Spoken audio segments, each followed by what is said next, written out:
Ok, povo, eu vim aqui até de improviso, né?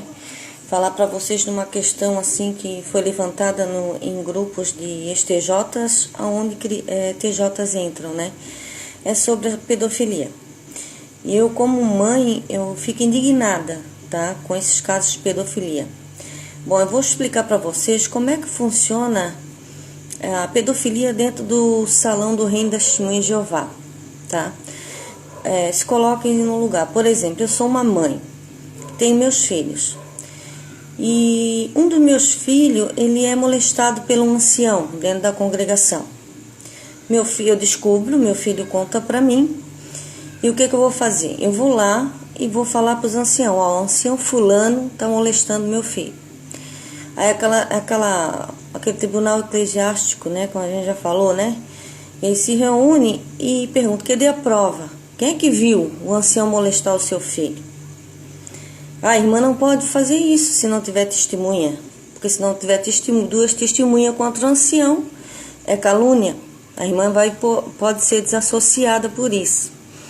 Então é assim. Aí o que acontece? Eu, como mãe, eu tenho que ficar quieta, calada, com meu filho molestado dentro da organização. Eu não posso dar queixa dele na polícia, porque se eu der queixa dele, do ancião, na polícia, para fazer exame na criança, tudo, eu vou ser desassociada, eu vou ser expulsa.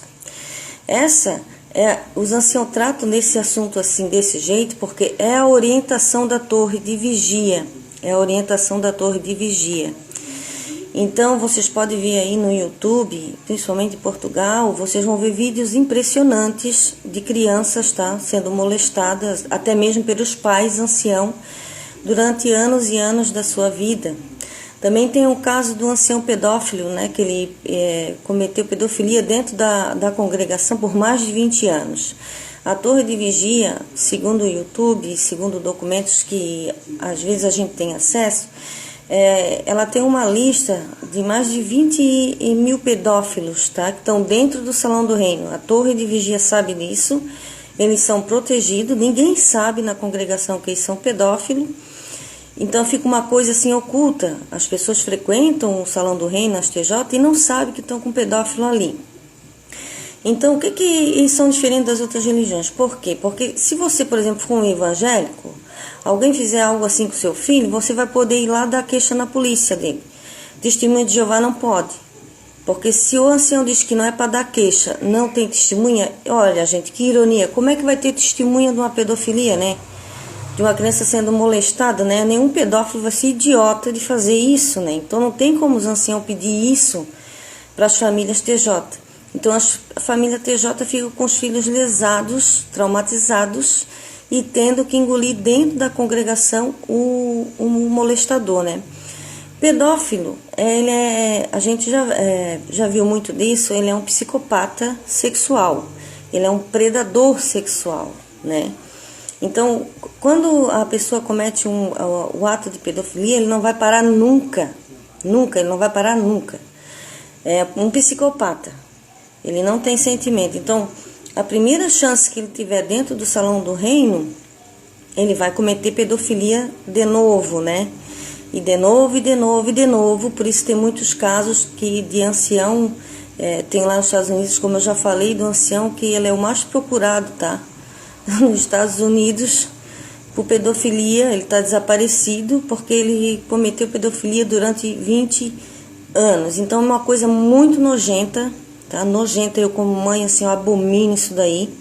É nojento demais. Nesses anos todos que eu tive lá dentro, nunca aconteceu com meus filhos, porque se acontecesse, de pé esse ancião não ficaria com certeza, ele não ia ficar. De qualquer jeito ele ia ter que cair, né? E essa é a orientação das Testemunhas de Jeová. Então, quando a gente entra nos grupos de ex-TJ, que tem TJ, por exemplo, eles defendem com unhas e dentes essas orientações de proteger o pedófilo. Então, isso é uma coisa horrorosa, gente, é outra coisa horrorosa. No YouTube, vocês vão ver, tem documentário de crianças que foram molestadas a vida inteira dentro do salão.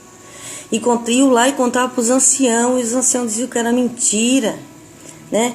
Eu ouvi um caso de uma pessoa aqui na minha congregação, que ela conheceu outra pessoa que relatou que a pai e a mãe dela morreram num acidente de carro e eles foram morar com o avô. O avô era um ancião. O avô molestava toda noite o irmão e ela, né? E ela assim, é um fato horroroso, até na época até vomitei e tudo, porque o menino ele fazia sexo anal e a menina era oral, e essa menina ainda está dentro do salão, hoje é uma mulher, né? E o avô dela contou para os anciãos o caso que ele fazia, eles disseram que era mentira, cobertaram. Hoje esse ancião é uma pessoa de bastante idade, está arrastando o pé dentro da congregação e ainda é ancião. Agora vocês só imaginem o que tem aí por debaixo do pano, hein? Vocês acham que ele parou como pedófilo? Ele só molestou só os netos deles? Não, é claro que não. A gente sabe a história, né? A gente sabe a internet, tem muito artigo sobre isso, né? Sobre psicologia, sobre o que é um psicopata, né? Um predador sexual. Então é uma coisa muito nojenta que as testemunhas de Jeová têm. A torre, ela defende os pedófilos, tá? Ela defende, ela sabe, eles sabem dos anciãos pedófilos, eles têm a lista e eles defendem. E para um ancião ele ser processado, é muito raro, são os casos que estão sendo denunciados na internet. Mas a Torre de Vigia, ela está com muito processo nesse sentido, né? Porque nos Estados Unidos, por exemplo, vocês sabem, né? Como é que a lei funciona mesmo, né? Então são milhões e milhões de dólares, né? Inclusive até eles penhoraram um complexo deles para dar de garantia para pagar essas indenizações, tá? Mas é complicado uma testemunha de Jeová processar um pedófilo dentro da congregação. Espero que dê para vocês entenderem. Se vocês não entenderam, vocês podem perguntar, né? E eu vou dizer uma coisa para vocês. Olha, eu me arrependo tanto de ter ficado lá dentro esse tempo todo. Eu tenho um nojo tão grande quando eu sei e vejo esse tipo de coisa. Então eu acho assim, que a STJ deveria ter a vergonha de participar dessa organização. Vergonha. Que é uma coisa muito triste, gente. O que é isso? Se aproveitar de uma criança, ainda ser encoberto pela própria religião. O que é isso, gente? Dê as suas opiniões. Pelo amor de Deus, eu teria vergonha de ser chamada testemunha de Jeová. Sinceramente, eu não sabia disso. Quando eu estava lá dentro, eu não sabia se era tudo oculto. Isso veio agora à tona com a internet. Eu me lembro quando tive estudo bíblico, a minha instrutora, ela disse que isso não existia dentro do povo de Jeová. Era a única religião que não existia pedofilia. Vocês acreditam nisso? E eu acreditei, né? Burra, né? Então tá aí para todo mundo ver a escrachada aí, ó. E eles defendem ainda, hein? Se for falar, ó, no grupo sobre pedofilias, eles defendem ainda os anciãos. As próprias testemunhas de Jeová, eles têm coragem de dizer isso. Hoje uma disse para mim no grupo assim, ó: por que tu estás preocupada? Não é teu filho? Mas precisa ser meu filho para mim estar preocupada? Que coisa nojenta, que coisa imunda. Pelo amor de Deus, gente, por favor. Por isso que eu digo para vocês, ó, se defenda disso, compartilhe esses vídeos. E não deixe ninguém cair na garra deles, não. E não caia na garra deles, é uma imundícia, isso é uma nojeira. É uma seita assim, que tem coisas horrorosas ocultas nela. Ok, gente? Até o próximo vídeo.